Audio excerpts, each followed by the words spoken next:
Usikum wa iyaya nafsi bitaqwallah wa ta'atihi la'allakum tuflihun. Jamaah sidang salat Jumat yang dirahmati Allah Subhanahu wa taala. Beberapa hari belakangan ini kita dihebohkan dengan ditangkap seorang ustadz yang merupakan salah satu dari pengurus Majelis Ulama Indonesia, khususnya di bidang fatwa, dengan tuduhan dugaan terorisme. Namun Majelis Ulama Indonesia telah mengeluarkan pernyataan sikap bahwa Majelis Ulama Indonesia sangat kooperatif mendukung proses hukum yang berlaku di Indonesia. Bahkan Majelis Ulama Indonesia mengatakan, apabila nanti setelah proses hukum dan ternyata terbukti bahwa yang bersangkutan terlibat dalam terorisme, maka hal yang demikian terlepas daripada lembaga MUI. Artinya tindakan yang dilakukan oleh salah seorang ustadz tadi itu adalah murni pribadinya, tidak mengatasnamakan lembaga Majelis Ulama Indonesia. Terlebih lagi, efek daripada berita yang tersebar tersebut mengarahkan kepada satu opini itu untuk membubarkan Majelis Ulama Indonesia. Bahkan yang lebih ekstrim daripada itu, kelompok kecil ini mengatakan bahwa Majelis Ulama Indonesia ini adalah sarang daripada terorisme. Maka penting kita menjawab tuduhan dan sangkaan mereka dengan membuktikan kepada mereka, dengan meyakini mereka bahwa Islam adalah agama yang rahmatan lil alamin. Berapa banyak sudah kinerja pengaruh baik yang dikeluarkan Majelis Ulama Indonesia, khususnya dari bidang fatwa. Bahkan dalam Majelis Ulama Indonesia itu terkumpul beberapa alim ulama, kiai dan habaib dari semua ormas-ormas Islam di Indonesia. Maka berarti orang-orang yang menuduh MUI sebagai sarang terorisme secara tidak langsung sudah menuduh ormas-ormas Islam yang ada di Indonesia sebagai tempat berkumpulnya terorisme. Na'udzubillah summa na'udzubillah. Maka kita perlu untuk menyatukan kekuatan kita. Perlu kita bergandengan tangan agar kita tidak terpecah satu dengan yang lainnya.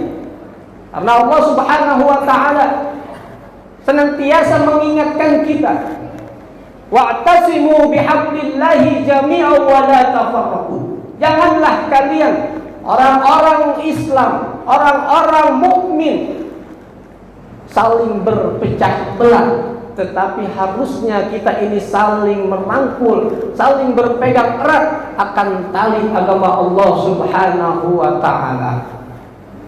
Ma'asyiral muslimin, mukminin rahimakumullah.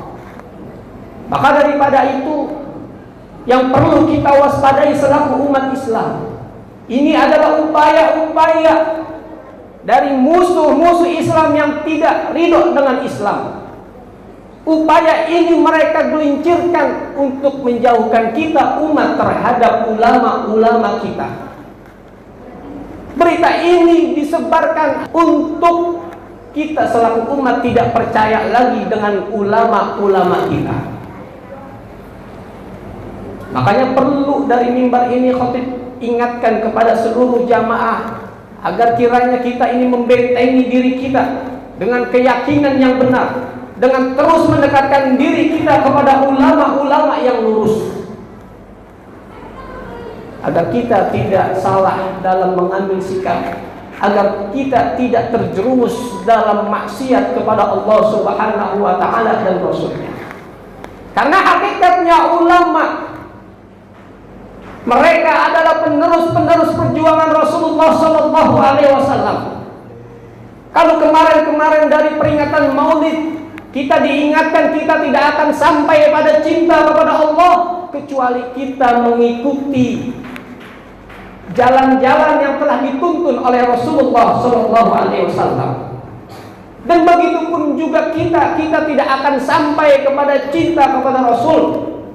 Kita tidak akan sampai mengenal akan pribadi keteladanan yang baik dari Rasulullah kecuali dari ulama-ulama kita itu sendiri.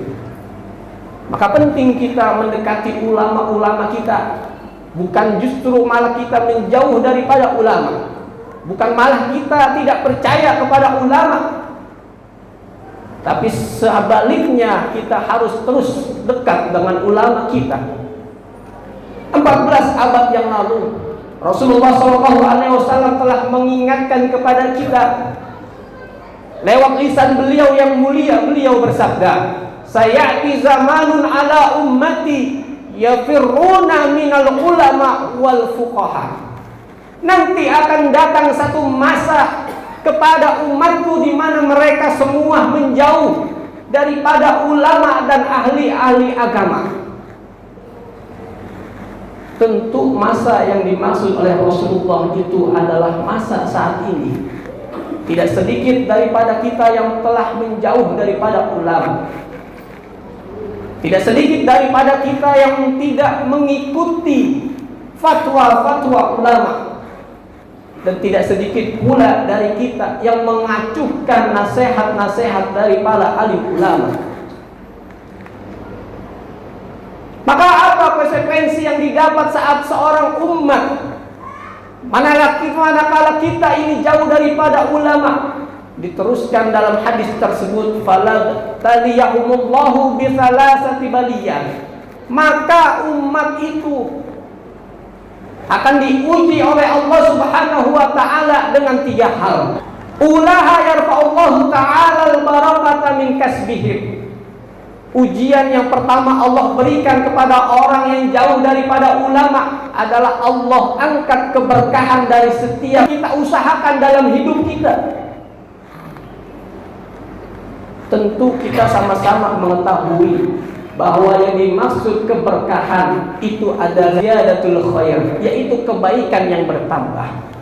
Keberkahan tidak selamanya dihitung dengan pendapatan kita. Keberkahan tidak selamanya dilihat dari tempat tinggal yang mewah.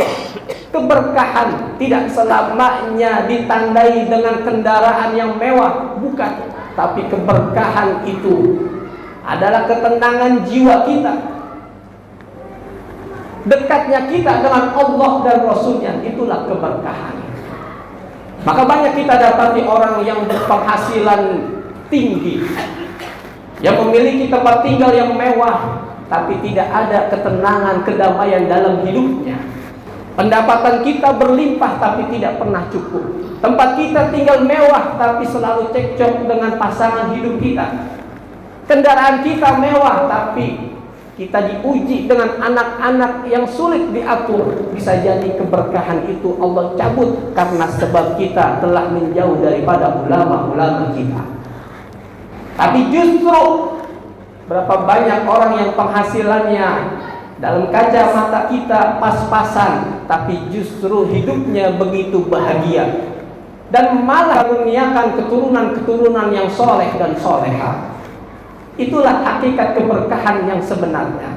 Yang kedua, yang akan Allah uji terhadap mereka-mereka yang jauh daripada ulama dan ahli-ahli agama, yaitu fa yusallituhumullahu alaihi sultanan zaliman.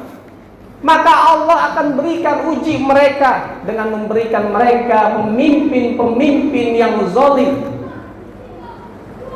Maka kalau saat ini kita dapati pemimpin-pemimpin kita tidak sayang, tidak peduli dengan rakyatnya, banyak kebijakan-kebijakan yang merugikan rakyat, maka tidak semua salah pemimpinnya. Bisa jadi awalnya karena kita jauh daripada ulama-ulama kita. Kita tidak mendengarkan fatwa-fatwa mereka, sehingga akhirnya kita salah dalam bertindak, kita salah dalam memilih pemimpin yang mengakibatkan kita memiliki pemimpin yang zalim. Maka cross check diri kita, evaluasi diri kita. Maka dengan ujian yang ada ini, justru harusnya malah mendekatkan kita dengan ulama-ulama kita. Ma'asyiral muslimin, mukminin rahimakumullah. Yang ketiga, ujian yang Allah akan beri kepada mereka yang jauh daripada ulama dan ahli-ahli agama, yaitu wa yakhrujuna minad dunya bighairi iman. Mereka akan keluar dari dunia ini tanpa membawa iman sedikit pun. Artinya mereka mati dalam keadaan su'ul khotimah tanpa membawa iman sedikit pun. Na'udzubillah, summa na'udzubillah. Kaitannya apa? Orang yang jauh dengan ulama dengan mati tanpa membawa iman. Ketika orang tersebut sudah jauh daripada ulama, maka sudah tidak tahu mana yang halal, mana yang haram, mana yang baik, mana yang salah, mana yang ketaatan, mana yang maksiat. Itu sulit untuk kita dapati saat kita ini jauh daripada ulama. Maka ulama adalah penerus perjuangan Rasulullah SAW yang perlu kita dekati, yang perlu kita ambil ilmunya, yang perlu kita cari keberkahan dari mereka semua. Karena dekat dengan ulama itu akan menjadi obat untuk hati kita. Barangkali ada di antara kita yang hatinya ini keras, sulit untuk mendengarkan nasihat. Di antara obatnya adalah dengan cara kita duduk-duduk bersama ulama. Mujalasatus sholihin, duduk dengan orang-orang soleh, itu bisa menjadi obat bagi orang-orang yang memiliki hati yang keras. Maka daripada itu, dari hari yang mulia ini, di hari Jumat yang penuh dengan keberkahan ini, kita memohon kepada Allah Subhanahu wa taala agar kiranya Allah Subhanahu wa taala kuatkan iman dan Islam kita, agar senantiasa Allah bimbing kita untuk selalu mendekati dan mengikuti ulama-ulama kita yang lurus, dan agar kiranya Allah bimbing kita untuk dapat membedakan mana yang hak dan mana yang batil. Dan semoga kita keluar dari dunia ini dengan membawa keimanan dan mati dalam keadaan husnul khatimah. Amin amin ya rabbal